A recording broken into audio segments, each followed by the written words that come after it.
Ce matin, j'ai fait mon premier test de VMA ascensionnel. Ok. Grrr. VMA, ça veut dire vitesse maximale aérobie. En gros, c'est la vitesse maximum que tu peux tenir sur 8 à 10 minutes. Et ça, c'est ton niveau.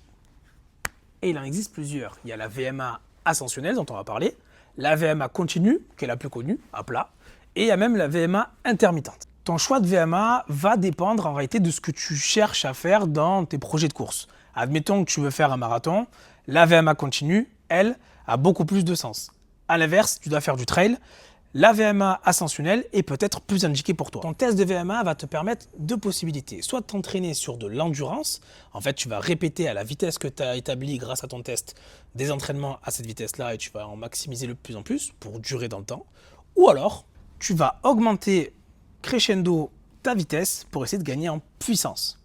Pour faire simple, soit tu augmentes le nombre de chevaux sous le capot, soit tu augmentes le réservoir d'essence. C'est toi qui vois. Pour faire ce test, plusieurs possibilités. Soit tu vas trouver une surface dehors qui te permet d'avoir à peu près 10% de pente, ce qui n'est pas forcément évident parce que le terrain est toujours vallonné. Soit tu prends un tapis, auquel cas tu pourras normer plus facilement le process. Une fois que tu as fait ça, tu pars à peu près entre 6 ou 7 km/h.